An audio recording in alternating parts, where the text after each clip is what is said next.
Boa tarde a todos. Para mim é sempre um prazer. Pode deixar nisso. É sempre um prazer falar destas temáticas. Há 20 anos que estamos a trabalhar pela acessibilidade. Nós criámos a Accessible Portugal em 2006, portanto vai de facto fazer 20 anos. 20 anos hoje em dia já é muito tempo. E este slide na minha micro-apresentação é dos últimos, mas eu aqui na conversa com o Vítor, tu não estás a ver? Então passa-te para ali para ver. Eu achei que este podia ser aqui quase, não é bem um quebra-gelo, mas explicar um bocadinho que quando nós pensamos que a acessibilidade é para pessoas com deficiência, o meu apontador não dá, olhamos para aqui, e porque o Vítor também me falava em sustentabilidade financeira, e nós vemos que o processo da nossa vida, da nossa diversidade funcional, ele é concreto, existe muito para além da deficiência. A deficiência ocorre aqui pelo meio, mas nós nascemos completamente dependentes. Depois há aqui uma fase onde achamos que somos super-heróis, conseguimos tudo, não dependemos de ninguém nem de nada, a nossa força é para sempre, e depois passamos por várias etapas. Eu não sei tirar isto do Photoshop, peço desculpa, não domino, e depois acabamos, se tivermos o privilégio e a oportunidade de viver muitos anos, vamos acabar novamente dependentes e de apoio. Ao longo de todas estas etapas, a acessibilidade faz falta. Principalmente nas duas franjas. Um bebê num carrinho não é nenhuma fatalidade, não houve aqui nenhum infortúnio, é um bebê, é uma coisa boa, mas quantos de nós já vimos a dificuldade que é de andar com um carrinho de bebê na estrada, na rua, no espaço público? Pronto, eu voltarei a isto. E para além disso, não nos podemos esquecer que o paradigma também mudou. Portanto, uma senhora nos anos 50, com 70 anos, estava vestida de preto, fechada em casa. Hoje eu estou quase a pintar o meu cabelo de vermelho para andar aqui e quero ser autónoma e quero ter uma vida participativa e quero viver. Portanto, isto é uma realidade, não é uma crítica a esta senhora vestida de preto, é uma realidade.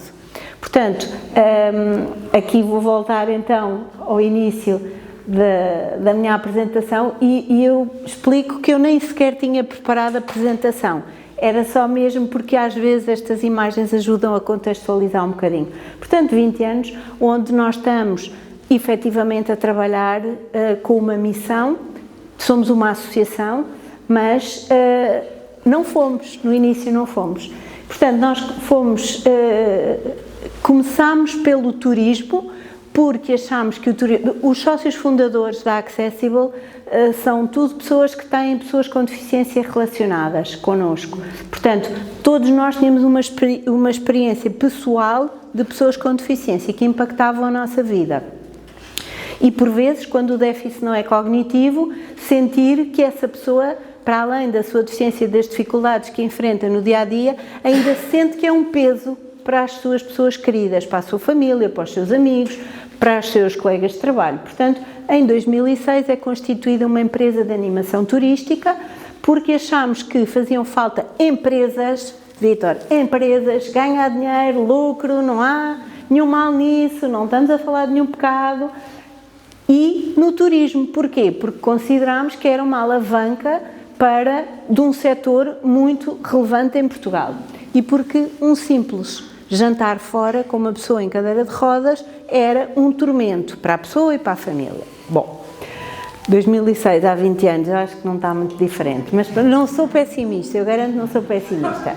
Em 2008 chegámos à conclusão, depois de testar o conceito e ter sido realmente um sucesso, em 2008 resolvemos que queríamos crescer para uma empresa uma agência de viagens e um operador turístico. Só para vos dizer que quem assinou o alvará, o professor Jorge Umbelino, assinou o alvará e hoje faz parte dos órgãos sociais da Accessible Portugal. Portanto, para mim é um orgulho. E ele dizia com toda a sabedoria, porque ele é que percebe turismo, eu não, e ele é que dizia, isto é uma questão de inteligência, isto é uma questão de inteligência. Eu senti-me logo uma loura inteligente, bem, fantástico. Portanto, conseguimos logo em 2008, mas recebemos em 2009 o Prémio Nacional de Turismo na categoria de serviços, com um serviço diferenciador, com qualidade, e começámos a trabalhar, enfim, em força. Em 2009 temos outro prémio, uma menção honrosa da marca Access Future, da Design for All Foundation. Em 2010, em parceria com a Câmara da Lausanne, do Lausanne Destino Turismo Acessível, temos o European Enterprise Awards, enfim, e arrancamos cheios de energia e cheios de força. O que é que eu há bocadinho partilhei com o Vítor? Isto é tudo muito giro, mas o nosso trabalho era todo a montante. Eu, para vender viagens, para vender pacotes de viagens, eu tinha que trabalhar 3 vezes para capacitar e para desenhar produto. Porque os hotéis diziam que eram acessíveis e não eram. Porque os museus diziam que eram acessíveis e não eram. Porque o restaurante, claro, que vem cá tantas pessoas em cadeira de rodas, mas não há casa de banho. E o estacionamento, chego lá, um estacionamento assim, não consigo abrir a porta, é empedrado, está inclinado, como é que uma pessoa se transfere da cadeira de rodas para o carro e depois ao contrário, vai ladeira abaixo, os pisos escorregam, os vidros não têm marcações, enfim, e nós próprios fomos também percebendo que havia muitas outras tipologias de necessidades específicas que precisávamos de dar também cobertura. Portanto, todo o nosso trabalho tinha a montante, um trabalho gigante. Continuámos a fazer, e depois havia também um trabalho que me competia a mim diretamente, que era ligar a oferta e a procura, porque as pessoas com deficiência, os seus grupos de relação, as famílias, os amigos, também não estavam habituados a viajar, também não conheciam os seus direitos, e Portugal tinha assinado a Convenção dos Direitos das Pessoas com Deficiência, que é de 2006, e nós, Portugal, ratificámos em 2009, portanto, passa a ser lei obrigatória, não é um conjunto de boas ideias que estão ali, nem de recomendações, são de cumprimento obrigatório. O artigo 30º diz que as atividades de lazer, as atividades da cultura e as atividades lúdicas são um direito de todas as pessoas, nomeadamente das pessoas com deficiência. Portanto, havia um trabalho, outra vez, titânico, para além da informação que eu tinha que recolher e a minha equipa, para conseguir vender uma viagem, não é? Tínhamos ainda que cativar quem gere o espaço público e a oferta turística pública. Turismo de Portugal, na altura, Direção-Geral do Património Cultural, que hoje é Museus e Monumentos, para além das câmaras municipais, porque são stakeholders que gerem muitos recursos públicos e a oferta turística, como todos sabem, porque somos todos turistas, encaixa stakeholders privados e stakeholders públicos. Se eu não tiver oferta pública, eu não consigo ir dizer ao hotel, ao restaurante ou ao museu privado, não é acessível, então. Pois, mas eu não consigo estacionar, eu não consigo sair de um passeio para ir para o outro. Nós fizemos há pouco tempo um trabalho na cidade universitária em Lisboa. Empreitadas são lançadas em que o passeio de um lado está rebaixado, do outro não está. Em que há caixotes do lixo no meio dos passeios. Coisas tão básicas que o senso comum deveria ter noção. Mas não, e impactamos nisto permanentemente. Depois é o hotel que tem que ser acessível, é o agente privado que tem que ser acessível. Se calhar temos que pensar todos e temos que agir todos em conjunto. Chateei tanto o Turismo de Portugal que houve um dia em 2016 que uma senhora continua a ser minha querida e grande amiga, Ana Mendes Godinho, na altura secretária de Estado do Turismo, mas tinha estado no Turismo de Portugal, disse: Ana, isto se calhar é a altura de vocês constituírem uma associação e de virar aqui para vocês começarem a fazer um trabalho mais amontante, no fundo quase de catequização. E em 2016, efetivamente, entre 10 e 16 nós fazemos aqui um trabalho também, porque eu chegava à conclusão, mas até como é que é nos outros países? O que é que fazem os outros? Somos só nós que temos esta descoordenação, que não conseguimos. Uma cadeia de serviços turísticos é uma roda de peças que estão encaixadas. Um elo da cadeia que se rompe e a experiência turística falhou. Basta uma coisa não funcionar que todos os outros correu mal. Portanto, isto tinha que ser trabalhado, tinha que ser feito aqui um estudo de caso, como é que é nos outros países. Pronto, e nessa fase envolvo-me na ENAT, European Network for Accessible Tourism, de que sou membro da direção até hoje, e começo a ver, bem, nos outros sítios é igual. Está tudo igual. Afinal, não andamos sempre tão atrás dos outros, não, estamos muito parecidos. E, efetivamente, em 2016, nós constituímos a associação.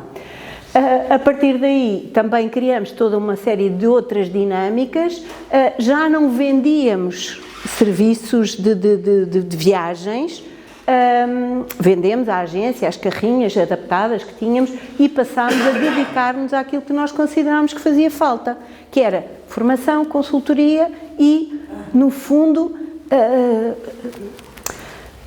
marcar as pessoas, sensibilizar as pessoas. Isto não pode continuar. Uma coisa que foi o professor Jorge Umbelino que apelidou as Smart Solutions. Não está perfeito, mas arranja um calce que trava uma porta que tem um peso brutal e que retira a autonomia.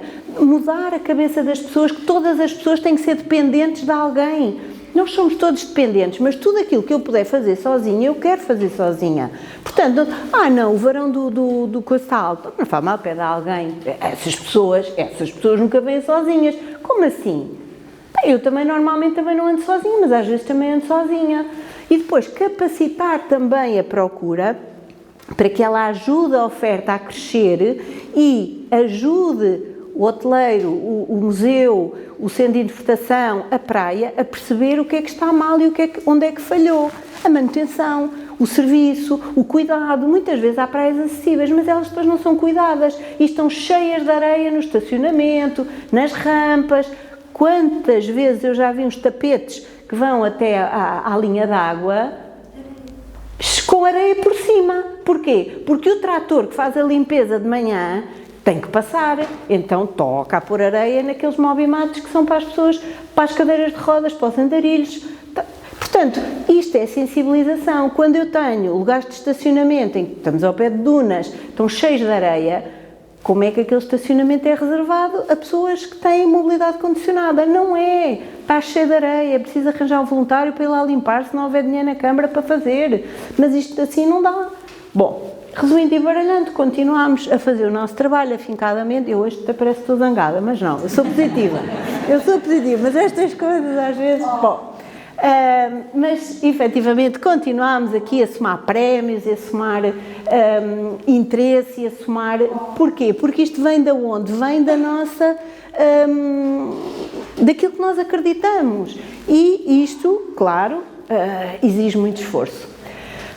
O que é que fizemos? Então, constituímos essa associação, porque eu também costumo dizer que muitas vezes que a Accessible Portugal é um ser vivo. É um ser vivo que tem que se adaptar onde fizer mais falta, no mercado, na sociedade civil, nos territórios. E depois convencer os senhores autarcas que quando eu consigo trabalhar um destino para ele ser acessível para os turistas, eu estou em primeiro lugar a preparar um destino para ele ser acessível para quem lá reside todos os dias, que é as pessoas que votam neles, não é? Portanto, quem vota também quer ter acessibilidade no seu espaço. E depois, claro, bem-vindo turista, mas em primeiro lugar que as pessoas que habitam os territórios consigam ter uma vida autónoma, participativa. Aquela senhora dos cabelos vermelhos, se ela sabe que tem um sítio que pode escorregar, não tem onde estacionar, não tem informação, ela não consegue tomar decisões. Portanto, vamos aprender todos a dar informação correta, fidedigna, atualizada. Temos elevador, está sempre avariado, mas temos. E o que é que nós ficamos? Bom, então, se nós não tivermos acessibilidade, e a acessibilidade é importante do ponto de vista físico, do ponto de vista comunicacional, mas muito importante do ponto de vista atitudinal, se nós não conseguimos conjugar estas três vertentes, vetores da acessibilidade, nós não conseguimos trabalhar a inclusão. É muito bonito falar em inclusão, mas se não houver acessibilidade, meus amigos, não há inclusão.